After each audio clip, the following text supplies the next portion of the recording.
শ্রীমদ্ ভগবদ্গীতা অনুবাদ স্বামী রাম সুখদাস 18তম অধ্যায়ের 13তম শ্লোক। পঞ্চৈতানি মহাবাহো করণানি নিবোধ মে সাংখ্যে কৃতান্তে প্রোক্তানি সিদ্ধয়ে সর্বকর্মণাম। হে মহাবাহ, কর্মগুলির অন্তকারী সাংখ্য সিদ্ধান্তে সমস্ত কর্মগুলি সিদ্ধির জন্য যে 5টি কারণ বলা হয়েছে তা তুমি আমার কাছ থেকে শোনো। ব্যাখ্যা: পঞ্চৈতানি মহাবাহো করণানি। হে মহাবাহ, কর্মগুলির অন্তকারী সাংখ্য সিদ্ধান্তে সম্পূর্ণ বিহিত ও নিষিদ্ধ কর্মগুলি হওয়ার 5টি কারণ বলা হয়েছে। স্বয়ং বা স্বরূপ সেই কর্মগুলির হেতু নয়। নিবোধ মে, এই অধ্যায়ে ভগবান যেখানে যেখানে সাংখ্য সিদ্ধান্তের বর্ণনা আরম্ভ করেছেন সেখানেই এই নিবোধ ক্রিয়া প্রয়োগ করেছেন, আবার অন্য স্থানে শ্রীণু ক্রিয়া প্রয়োগ করেছেন। তাৎপর্য হল যে সাংখ্য সিদ্ধান্তে নিবোধ পদটি দ্বারা ভালোভাবে অনুধাবন করার কথা বলা হয়েছে, অন্য স্থানে শ্রীণু পদটির সাহায্যে শোনার কথা বলা হয়েছে। সুতরাং সাংখ্য সিদ্ধান্ত গভীরভাবে অনুধাবন করা উচিত। এটি যদি নিজেই যথাযথভাবে অনুধাবন করা সম্ভব হয় তাহলে সেই সময় তত্ত্ব অনুভূত হয়ে যায়। সাংখ্যে কৃতান্তে প্রোক্তানি সিদ্ধয়ে সর্বকর্মণাম। কর্ম শাস্ত্রবিহিত হোক বা শাস্ত্র নিষিদ্ধ, শারীরিক হোক বা মানসিক বা বাচিক, স্থূল হোক বা সূক্ষ্ম, এই সমস্ত কর্মের সিদ্ধিতে 5টি কারণের কথা বলা হয়েছে। যখন কোনো ব্যক্তির কর্মে কর্তৃত্ব থাকে তখন কর্মসিদ্ধি এবং কর্মসংগ্রহ উভয়ই হতে থাকে। কিন্তু যখন সেই ব্যক্তির এইসব কর্মে কর্তৃত্ববোধ থাকে না তখন কর্মসিদ্ধি হলেও কর্মসংগ্রহ হয় না, ক্রিয়া মাত্রই হয়ে থাকে।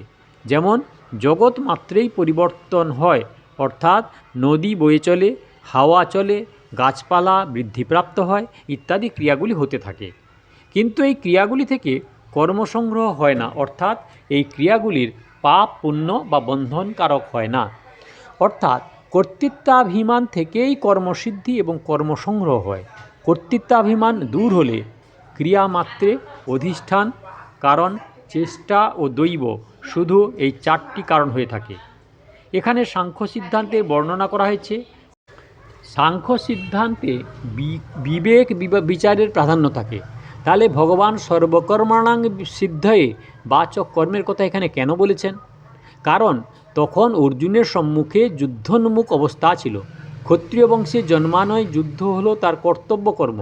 তাই কর্মযোগে বা সাংখ্যযোগে এমনভাবে কর্ম করা উচিত যাতে কর্ম করেও কর্মে সর্বতোভাবে নির্লিপ্ত থাকা যায়। ভগবানের বলার এই ছিল উদ্দেশ্য। অর্জুন সাংখ্যতত্ত্ব সম্বন্ধে জানতে চেয়েছিলেন, তাই ভগবান সাংখ্য সিদ্ধান্তের দ্বারা কর্ম করার কথা জানিয়েছেন।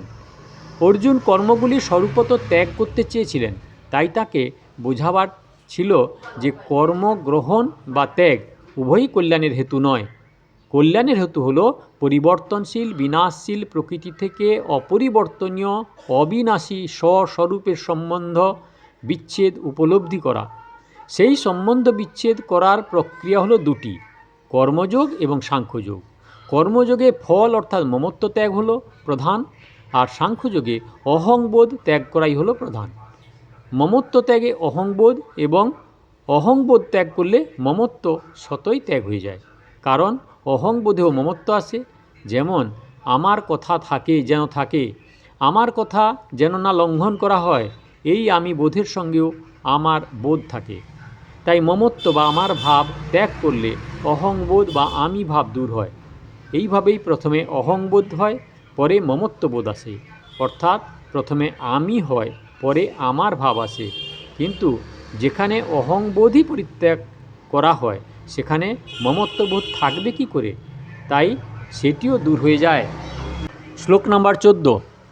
অধিষ্ঠানং তথা কর্তা করণং চ পৃথগবিধম বিবিধাশ্চ পৃথক চেষ্টা দৈবঞ্চৈবাত্র পঞ্চমম।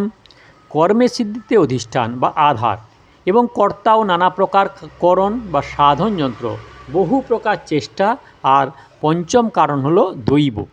ব্যাখ্যা: অধিষ্ঠানম শরীর এবং যে স্থানে এই শরীর অবস্থিত সেই স্থান, এই 2ই অধিষ্ঠান। কর্তা সমস্ত ক্রিয়াই প্রকৃতি এবং তার কার্যাদির দ্বারা অনুষ্ঠিত হয়।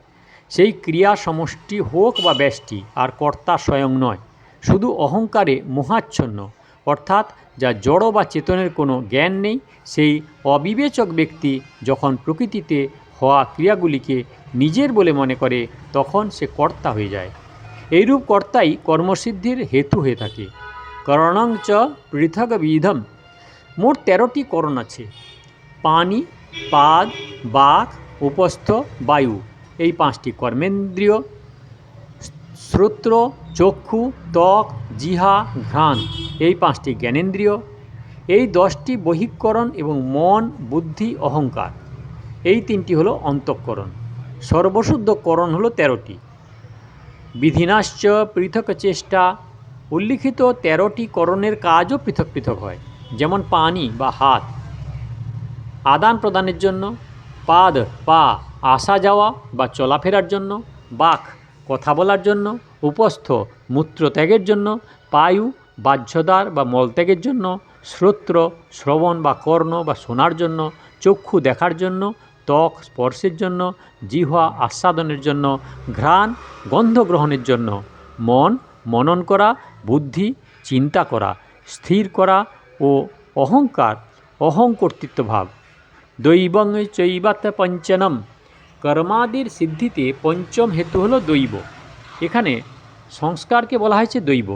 মানুষ যেমন কর্ম করে তার অন্তঃকরণে তেমনই সংস্কার পড়ে। শুভ কর্মের শুভ সংস্কার হয়, আর অশুভ কর্মের অশুভ সংস্কার। এই সংস্কারই পরবর্তীকালে কর্মের প্রেরণা দেয়। যার মধ্যে যে কর্মের সংস্কার যত বেশি থাকে, সে সেই কর্ম তত অনায়াসে করতে সক্ষম হয়। আর যে কর্মের সংস্কার তত বেশি নয়, সেই কর্ম করতে তাকে বেগ পেতে হয়। এইভাবেই মানুষ শোনে, বই পড়ে এবং চিন্তাও করে নিজেরই সংস্কার অনুসারে। তাৎপর্য হল এই যে মানুষের অন্তঃকরণে শুভ ও অশুভ যেমন সংস্কার হয়, সেই অনুসারে তার কর্মের প্রেরণা হয়ে থাকে। এই শ্লোকে কর্মের সিদ্ধিতে 5টি হেতু বলা হয়েছে: অধিষ্ঠান, কর্তা, করণ, চেষ্টা এবং দৈব।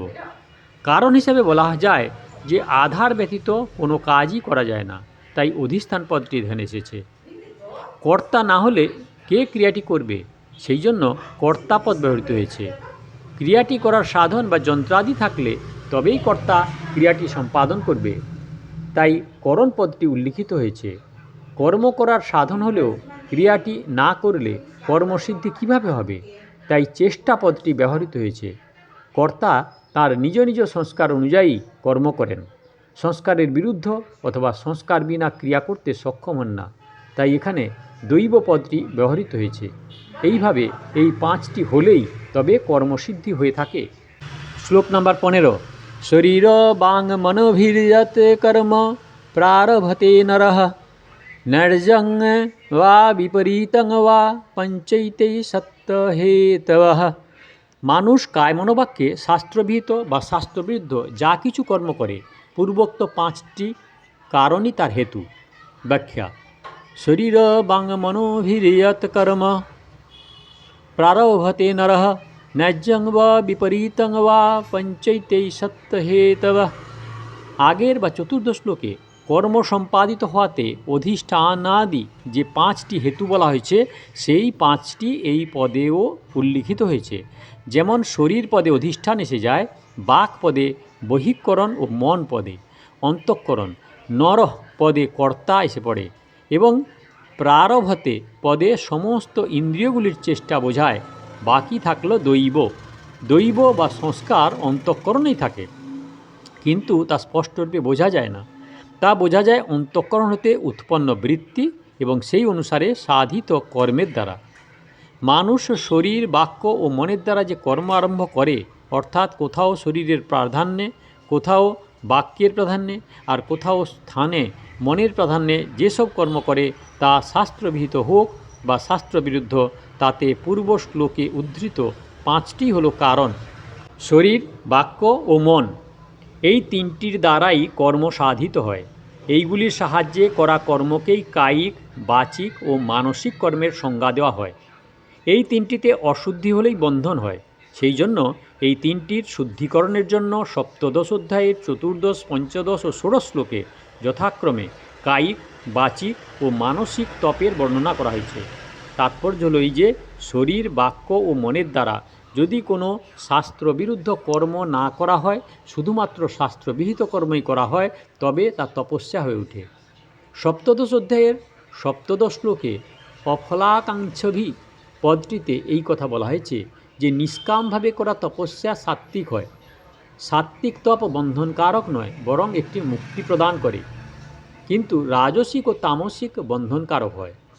এই শরীর, বাক্য ইত্যাদিকে নিজের মনে করে নিজের জন্য কর্ম করলেই এতে অশুদ্ধি আসে। তাই এইগুলিকে শুদ্ধ না করে শুধুমাত্র বিচার বুদ্ধির সাহায্যে সাংখ্য সিদ্ধান্তের কথা বোঝা গেলেও কর্মের সঙ্গে আমার বিন্দুমাত্র সম্পর্ক নেই, এ কথা স্পষ্টভাবে বোধে আসে না।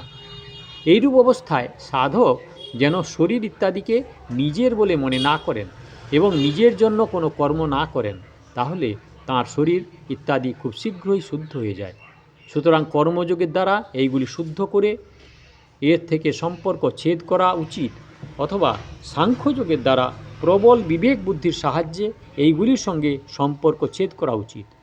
উভয় সাধনার দ্বারাই প্রকৃতি এবং প্রকৃতির কার্যের সঙ্গে মেনে নেওয়া সম্পর্ক বিচ্ছিন্ন হয়ে যায় এবং প্রকৃত তত্ত্ব অনুভূত হয়।